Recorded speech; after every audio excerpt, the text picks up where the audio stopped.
Hello. Shivshambho cricket club देऊळ गडी रेवाळेवाडी आयोजित भव्य अंडरआर्म क्रिकेट स्पर्धा दिनांक 18 जानेवारी आणि 19 जानेवारी 2025 या ठिकाणी संपन्न होत आहेत. तरी सर्व क्रिकेट प्रेमींना हार्दिक हार्दिक शुभेच्छा. सर्व ग्रामस्थ मंडळींचे हार्दिक हार्दिक स्वागत. गेले 29 वर्ष आपण या ठिकाणी हा प्रोग्राम अतिशय सन्मानाने या ठिकाणी करतोय. अतिशय उत्कृष्ट अशा प्रतिसादामध्ये सर्व ग्रामस्थ मंडळ आणि सर्व क्रिकेट प्रेमी या ठिकाणी येऊन आपला परफॉर्मन्स सादर करून आपला परफॉर्मन्स या ठिकाणी दाखवतात. त्यामुळे सर्व क्रिकेट प्रेमींचे मी पुन्हा एकदा हार्दिक हार्दिक स्वागत करतोय. दरवर्षीप्रमाणे याही वर्षी गेली 29 वर्ष हा या ठिकाणी अंडरआर्म क्रिकेट स्पर्धा आपण या ठिकाणी राबवतोय आणि या ठिकाणी रत्नागिरी परिसरातील सर्व क्रिकेट संघ या ठिकाणी आपली नाव नोंदणी करतात. याही वर्षी असाच प्रतिसाद या ठिकाणी मिळेल अशी अपेक्षा. शनिवार आणि रविवार 2 दिवस आपण या अंडरआर्म बॉक्स स्पर्धाचा या ठिकाणी आयोजन केलेला आहे. तरी थोड्याच वेळा या ठिकाणी या स्पर्धेचा उद्घाटन समारंभ होणार आहे. तरी सर्व ग्रामस्थ मंडळी आणि सर्व क्रिकेट प्रेमी यांना विनंती आहे की या ठिकाणी लवकरात लवकर येऊन आजच्या या कार्यक्रमाला आपण सुरुवात करायची आहे. देऊळ गावचे गडीवाडी आणि रेवाळवाडी ग्रामस्थ मंडळी लवकरात लवकर या ठिकाणी उपस्थित राहायचं आहे. शिवशंभो क्रिकेट क्लब देऊळ आयोजित भव्य अंडरआर्म क्रिकेट स्पर्धा या ठिकाणी 18 जानेवारी आणि 19 जानेवारी संपन्न होत आहेत. सर्व क्रिकेट प्रेमींचे पुन्हा एकदा हार्दिक हार्दिक स्वागत. थोड्याच वेळात उद्घाटन समारंभ या ठिकाणी चालू होणार आहे. धन्यवाद.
कसरतीचा खेळ, डोक्याचा जो डोकं बुद्धी शांत ठेवून जो खेळ करतो. म्हणजे आताच बघितलं आताच्या मॅच मध्ये की स्वतःचं शरीर सांभाळून ती जवळ उभं राहून बॅट्समनच्या जवळ बाय चान्स मध्ये चुकून बॅट सुटली आणि काही होऊ शकतं, पण माझा खेळ मला जिंकायचा आहे आणि मी ते करणार आहे. म्हणजे मला असं वाटतं की महाराजांच्या टायमिंगला तानाजी मालुसरे असू देत, बाकी मावळे असू देत, जीवाचा प्राण मर नाही तर कर हा एक उद्देश ठेवून करायचे. तसं आता मी त्या खेळामध्ये आताच्या टीम मध्ये बघितलं, उत्तम असा खेळ सादर केला, शांत गतीने, म्हणजे भांडण तंटा हा नसताना उत्तम प्रकारे अशी आपली खेळी करून दाखवली. त्याबद्दल दोन्ही टीमचे एक माझ्या मनापासून धन्यवाद. तर त्याबद्दल तू काय सांगशील? यस विनय, नक्कीच सगळ्यात टीमचे धन्यवाद. या ठिकाणी आपण जवळजवळ गेली 29 वर्ष आपण या ठिकाणी प्रोग्राम सादर करतो. जवळजवळ मला वाटतं जेव्हापासून आपण लहान असताना पासून जे सुरुवात केली ती आज इथपर्यंत येऊन 29 वर्ष एक खूप मोठी जर्नी, एक खूप मोठा प्रवास असतो. आणि हा प्रवास हँडल करताना म्हणजे जेवढं वाटतं तेवढं सोपं नसतं, पण आपण ते केअर करत आलो खूप छान आहे. आणि आपली जी ही कीर्ती आहे किंवा जे आपण जे काही करतोय ते जवळजवळ आपल्या रत्नागिरी परिसरामध्ये खूप या ठिकाणी नाव जवळजवळ होतंय असं मला वाटतंय.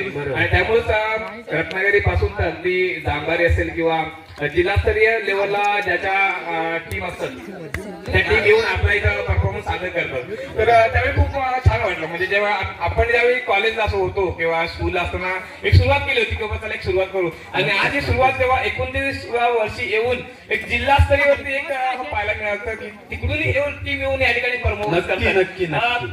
खूप म्हणजे वेगळा एक आनंद या ठिकाणी पाहायला मिळतो. आणि हा आनंद आपण वेगवेगळ्या क्षेत्रातून आपण बघतोय की दरवर्षी आपण डे करतो. मध्यंतरी आपल्याला वाटतं की वेगवेगळे काहीतरी करूया म्हणून आपण प्रयत्न केला.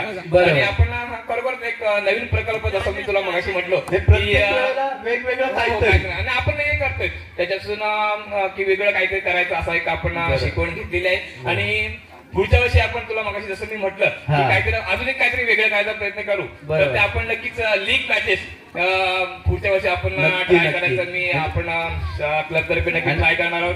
आणि जसं की मी पुन्हा एकदा सांगू इच्छितो की आपला जो काही असेल निधी आर्थिक जी काही निधी असेल याच्यातली बरीचशी जी निधी असते ते आपण सामाजिक कार्यासाठी वापरतो. ही तुलाही माहिती आहे. आणि मी आपल्या प्रेक्षकांना किंवा जे काही या ठिकाणी लाईव्ह प्रक्षेपण या ठिकाणी चालू आहे त्यांना सुद्धा माझं सांगू इच्छितो की जे काही या ठिकाणी आर्थिक आपली आर्थिक रक्कम जो काही बेनिफिट होईल जी त्याच्यामध्ये जवळजवळ 50 ते 40% रक्कम किंवा त्याच्यापेक्षाही जास्त रक्कम आपण सामाजिक कार्यासाठी वापरतो. ही प्रेक्षकांना सांगायचं तात्पर्य. आणि पुन्हा एकदा मी सर्व टीम या ठिकाणी येऊन आपला जो परफॉर्मन्स सादर करतात त्या टीमचे खरोखरच खूप मनापासून आभार मानतो. की जसं बघायला गेलं तर आपले जो गाव आहे जो आपण या ठिकाणी खूप थोडस आतमध्ये पडतं, म्हणजे आतमध्ये गाव असल्यामुळे थोडस खूप लांब. आणि त्यापेक्षा एक कौतुक म्हणजे एवढ्या जिल्हास्तरीय लेवल म्हणजे लांबून जवळजवळ 30 ते 40 किलोमीटर वरून मुलं एक 50 किलोमीटर 60 किलोमीटर ती काय तर एक खेळण्याची जिद्द असते. आणि ही इथली जी म्हणजे कार्यप्रमाणे असतो किंवा इथले जे शिस्तबद्ध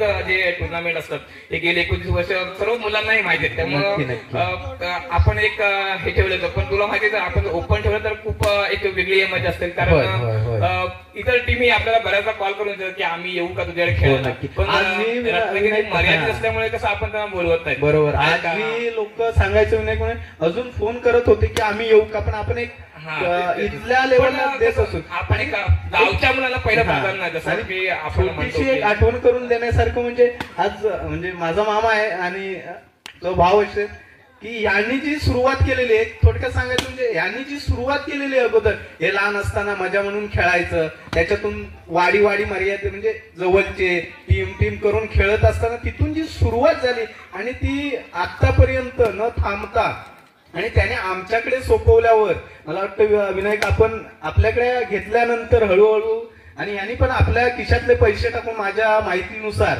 आम्ही काहीतरी त्यावेळेला 1-2 रुपये अशी मदत करायचो आणि 1-2 रुपयातच विषय होता. 5 रुपये एंट्री फी असेल माहितीसाठी. आता मुलांना 50 रुपये सहज देतात आणि आम्ही त्यावेळेला 5 रुपये काढून ते सगळं चालू केलेलं. आज सांगायचं थोडक्यात म्हणजे तर एक आता इथे असा अभिमान वाटतोय की ह्याने ठेवलेले आमच्या खांद्यावर आमच्यावर दिलेली जबाबदारी इथपर्यंत आम्ही पुढे आणलेली आहे आणि विनायक आणणार आहे. नक्कीच, खरोखर 1900 सॉरी मला वाटतं गेली 29 वर्ष आपण खूप छान पद्धतीने या ठिकाणी सामने राबवतोय. खूप छान वाटतंय आणि खरोखर एक नवीन पर्वाला आपण पुढच्या वर्षीपासून सुरुवात करणार आहोत. तर आणि महत्वाचं म्हणजे हे सर्व प्लेयर्स जे आहेत ते आपले खेळाडू आहेत त्यांना त्यांच्यापर्यंत पोहोचवण्याचं काम खूप महत्वाचं आहे की पुढच्या वर्षीपासून आपण लीग मॅचेस चालू करणार आहोत. तर त्या लीग मॅचेस मध्ये मुलांनी जेवढा सहभाग घेत आहे स्थानिक मुलांचं मी जास्त नक्कीच तुला हे करेन की स्थानिक मुलं आपली जी ज्यांना जेणेकरून आपला परफॉर्मन्स सादर करता येईल. नक्की जिल्हा लेवल पेक्षा आपल्या जी गाव मर्यादित असेल किंवा जी गावची मुलं आहेत जी खूप छान या ठिकाणी येऊन प्रदर्शन करतात. मी बघितलं बरेचदा आपल्या वाडीचा टीम असोत किंवा ग्रामपंचायत टीम असोत या टीममधून खूप छान छान प्रयत्न करतात. पण लीग मध्ये सुद्धा खेळताना अशा पद्धतीचे मुलं जी आहेत ती पुढे यावी आणि आपला परफॉर्मन्स त्यांनी द्यावा. त्यांना एक आपण खूप छान संधी मला वाटतं आपण यामार्फत नक्कीच देतोय असं मला वाटतंय. तर त्यासाठी ही लीग मॅचेस आपण पुढच्या वर्षी पण चालू करतोय. तर सगळ्यांना पुन्हा एकदा सांगतो की पुढचं जे 2026 जे वर्ष असेल ते या वर्षी आपल्याला लीग मॅचेस पाहायला मिळतील.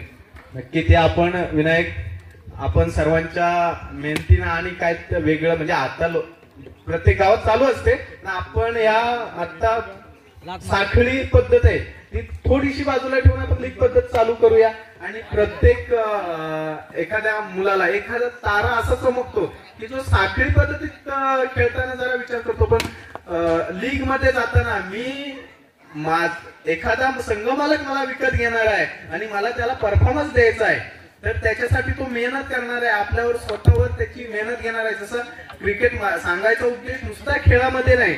मेहनत घेता घेता खेळण्यासाठी जशी मेहनत घेणार तशी आपल्या आयुष्यातल्या आपल्या आयुष्या पुढील वाटचालीसाठी मेहनत घेणार आहे. हा त्याच्यातून उद्देश असतो. फक्त खेळ खेळ खेळ नाही खेळ करता करता स्वतःला डेव्हलप करणे हे त्यांच्यात आलं पाहिजे अशी आपल्याकडं म्हणजे आपण एक आशा ठेवतोय समोरच्या जवळ. येस विनायक नक्कीच. आणि या ठिकाणी म्हणजे आपण ज्यावेळी टुर्नामेंट या ठिकाणी करतो बरोबर आपल्या मी मनापासून धन्यवाद नक्की देईन की पुन्हा एकदा आमचे बरेचसे मित्र या ठिकाणी आपले आहेत. आपला जोडीदार म्हणायला काय हरकत आहेत. विलास बोरभाई असो किंवा मग रहाटे असो अजूनही मुंबईचे काही मित्रमंडळी असतील अण्णा असतील आमचे देसाई बंधू असतील असे बरेचसे ग्रामस्थ खरोखर म्हणजे मला वाटतं की जी आपली ग्रामस्थ मंडळी आहेत ती त्यांचं आपण म्हणजे एवढं कौतुक करावं तेवढं कमी आहे. कारण मला वाटतं की आमच्यापेक्षा काहीतरी जास्त मेहनत त्यांची नक्कीच असेल आणि त्याच्यापेक्षाही जास्त म्हणून आम्ही आता मुंबईतून खेळायला येतो.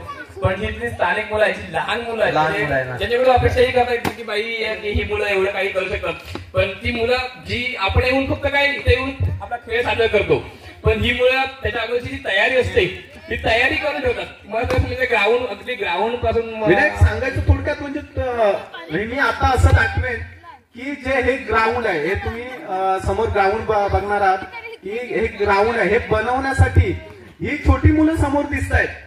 ही जी छोटी मुलं आहे यांनी सर्व मेहनत केली आहे. मी असलो तरी मी इकडे लक्ष नसतो पण दादा आम्ही करणार आहे आम्हाला ते व्यवस्थित नक्की नक्की क्वालिटी. आम्ही मुंबईत येत असतो तर आम्हालाही माहित नसतं काही गोष्टी की कधी मैदान वगैरे होईल वगैरे. परंतु जी आपली छोटी मंडळी आहे समोर दिसतात खेळताना ही जी मंडळी आहे ती पीच आज तुमच्यासमोर एकदम शानदार पीच दिसतंय ते त्यांच्या कृपेमुळे पाहायला मिळतं असं मला वाटतं. नक्की नक्कीच. पण आता त्याबरोबरच त्या आपली चर्चा होतच आहे तर आपण चर्चा करावी तेवढी थोडीच आहे. तर आता पुढचा जो आता नक्कीच मला वाटतं फायनल या ठिकाणी आपण खेळणार थोड्या वेळात एक 10 ते 15 मिनिटाच्या ब्रेक नंतर फायनल साठी जो प्रवेश केलाय त्या ठिकाणी ती पंचक्रोशी टीम मधून जी फायनल साठी पोहोचली ती ऑल जाका देवी टीम आणि दुसरी म्हणजे आज या ठिकाणी मॅचेस झाल्या त्या मॅच मधून जी फायनल मध्ये प्रवेश केलाय ती टीम आहे झुंजार जांभारी. त्या दोघांमध्ये हा जो सामना आहे त्या सामन्यामध्ये म्हणजे तुला असं काय वाटतं तुझा एक्सपिरियन्स? कारण आम्ही म्हणजे जवळजवळ आता नाहीच नसू तिथे, त्यामुळे तुझ्या नजरेत ह्या दोन्ही टीम आहेत, तर तुला असं काय वाटतं म्हणजे आता जी झुंजार चांभारेचा परफॉर्मन्स बघितला ना, तो एकदम शांत पद्धतीने संयमी असा खेळ की मला आता काय करायचं आहे, कोणत्या पद्धतीत माझी रणनीती असेल, असा ही रणनीती छत्रपती शिवाजी महाराजांपासून जी चालू झालेली आहे, त्यांनी जो वारसा दिलेला आहे त्या पद्धतीत खेळात असो कोणत्या क्षेत्रात असो, जी शांत पद्धतीची रणनीती आहे, ती रणनीती आज आपल्याला झुंजार क्रिकेट टीम मधून बघायला मिळाली. येस येस, काय त्याच्यामध्ये काहीच म्हणजे बरोबर बरोबर. तर आपण पाहूयात हा थोड्याच वेळात की काय नक्की कोण ठरतंय 2025च्या ठाण्यावर. पंचकृषी मधून जी टीम आलेली आहे ती ऑल लाखादेवी आणि झुंजार टीम थोड्याच वेळात फायनल मध्ये एकमेकांसमोर असणार आहेत. पण त्या अगोदर मी एक तुला एक सांगू इच्छितो की आज काल जे खेळ पाहायला मिळाले, आपण एक काहीतरी नेहमीच वेगळे पॅटर्न करत असतो आणि आपण यावर्षी सुद्धा एक वेगळा पॅटर्न केलं म्हणजे वाडी मर्यादित. आणि खरोखर मला असं वाटतं की जी वाडी मर्यादा आपण जी ठेवली त्यातून खरोखर एक नक्कीच फायदा झाला की आपल्या एका पंचकृषीला एका लोकल टीमला वरती यायला नक्की. आणि अशी टीम ज्याच्यावरती आपण एक अपेक्षा करू शकतो की ही टीम एक वरती येईल. पण तो परफॉर्मन्स केला म्हणजे मला असं वाटतं की नक्कीच मी आपल्या टीम बरोबर नक्कीच कंपॅरिझन करेन डुबेश्वर टीमचं की आपण गेली विशेषतः माझं म्हणणं एवढं की गेली इतकी वर्ष आपण या ठिकाणी खेळतोय खूप छान. म्हणजे असं नाही की परफॉर्मन्स खूप चांगला आहे, पण खरोखर काल जो डुबेश्वर टीमचा जो परफॉर्मन्स पाहिला खरोखर अतिशय मला एक म्हणजे शब्दच नाही की ही मुलं एवढ्याच छोट्या लेवलला असून सुद्धा एक नाव नाही मारत त्या मुलाचा खूप छान परफॉर्मन्स या ठिकाणी दिला होता त्याने. म्हणजे जबरदस्त, म्हणजे खूप छान, म्हणजे मोठी म्हणायला हरकत नाही, मूर्ती लहान कीर्तिमान खूप छान. आणि त्याच्या जोरावर त्यांनी आज या ठिकाणी 3 नंबरच्या ट्रॉफीला मला वाटतं आपलं नाव या ठिकाणी 3 नंबरच्या ट्रॉफीवर. नक्की नक्की. त्याबद्दल मी असं विनायक सांगेन की ही कल्पना आपलेच मित्र, जेणेकरून आपण आपला शिवशंभो क्रिकेट क्लब हा देऊळगडी रेवाळेवाडी मर्यादित नसून देऊळसाठी असताना जर आपले मित्र, मग माझा तो संघ आहे, माझा क्लब आहे, त्यांना मी काहीतरी वेगळं असं सांगावं आणि काहीतरी वेगळी स्टिप द्यावी. तशी आपले विलासजी गोंडबरे यांनी ती कल्पना दिली की तुम्ही असं करा की याच्यातून काहीतरी फायदा होईल. आणि त्याचे खास असं विलासजी गोंडबरे यांचे त्याबद्दल आभार की आम्हाला ते सुचवलं काही गोष्टी. एक पंचकृषीतून ज्यावेळी विचार करते की समोरच्या टीम बऱ्याच वाडीमध्ये एक वेगळा पॅटर्न त्याच्यात आपण खेळवला आणि याचा नक्कीच कुठेतरी लोकल मुलांना या ठिकाणी फायदा झालेला आहे. तुला काय वाटेल याबद्दल, म्हणजे अजून काय सांगू शकतो? सुंदर त्यांनी कल्पना दिली आणि आपण ती मनावर घेऊन व्यवस्थित राबवली आणि त्याला चांगला प्रतिसाद मिळाला. तर विलासजी गोंडबरेंचे खास खास आभार, खूप खूप आभार. तसंच आता आपण एक इथे एक ऍड करू शकतो, म्हणजे पुढच्या मॅचचे मला वाटतं त्याबद्दल बोलणं होतं की जसे आपण या ठिकाणी म्हणजे टुर्नामेंट त्या ठिकाणी ठरवतो, सामने झाले आणि त्यांनी खरोखर मनात आणलं की आपण काहीतरी आपल्या लेवलला काहीतरी करायला पाहिजे, आपल्याला काहीतरी संघावरती करायला पाहिजे. त्याच्यामुळे 26 या ठिकाणी पुन्हा लहान मुलांचे सामने या ठिकाणी आयोजित केले. बरोबर. तर खूप छान लहान मुलांचे सामने या ठिकाणी आयोजित केले. तर खरोखर लहान मुलांचं सुद्धा जेवढं कौतुक करावं तेवढं काही कमी आहे. ओंकार रेवाळे असो किंवा मग अजय घाणेकर, आणि त्या दोघांनी मेहनत घेतली. खरं सांगायचं तर त्या दोघांनी ह्या लहान मुलांना घेऊन म्हणजे पाठीशी घेऊन हे सगळं केलेलं आहे आणि त्यांची मेहनत आहे ती. कारण हे सगळं उभारणं, हे करणं हे सोपं काम नाही. हे मी असून सुद्धा माझं इकडे लक्ष नसताना उत्तम प्रकारे की सगळी जी ह्या मॅच साठी जी घेतलेली मेहनत त्यांनी उत्तम प्रकारे पार पाडलेली आहे. त्याबद्दल त्यांचे आभार, धन्यवाद. अजून एक मी म्हणजे कौतुक करावं तेवढं कमी आहे ते म्हणजे आपल्या संघाचे कार्यकर्ते असं म्हणायला काय हरकत नाही, कार्यकर्तेच आहेत आणि आपल्या संघाचे कार्यकर्ते आहेत. आणि आपण ज्यावेळी येतो त्याच्या अगोदर त्यांचं काम पूर्णपणे चूक करून ठेवतात ते म्हणजे आपले वैभव रेवाळे. बरोबर, त्यांचा जेव्हा आभार मानावं तेवढं कमी आहे. कारण आपण एवढं कुठे इथे खेळतोय पण या खेळण्यासाठी जो काही स्टेज असेल तो स्टेज अगोदरच उभा असतो. त्यामुळे त्याचा जेवढं कौतुक करावं तेवढं म्हणजे विनायक सांगायचं तर हा बांधताना जे त्याच्याबरोबर सहकारी होते त्याने असं म्हटलं, अरे हा लग्नाचा मंडप घालतोस की तू मॅचचा, एवढं सुंदररित्या काम करणं. तो एवढंच म्हणाला की हे मी जे करतोय ते उत्तमरित्या झालं पाहिजे आणि उत्तमरित्या आमच्या हे सगळी मी मेहनत करतोय. इथे कुठली मनात कुठली शंका न ठेवता मी माझ्या पद्धतीने चोख काम करतो आणि तो रात्रीचा दिवस करून सगळं करत असतो. त्याबद्दल त्याच्या आधी आभार. हा आपला आवाज जो पब्लिक पर्यंत पोहोचवतोय तर तो उत्तमरित्या पोहोचेल, साऊंड उत्तमरित्या पोहोचेल याची तो काळजी घेतोय. त्याबद्दल त्याचे खूप आभार. आणि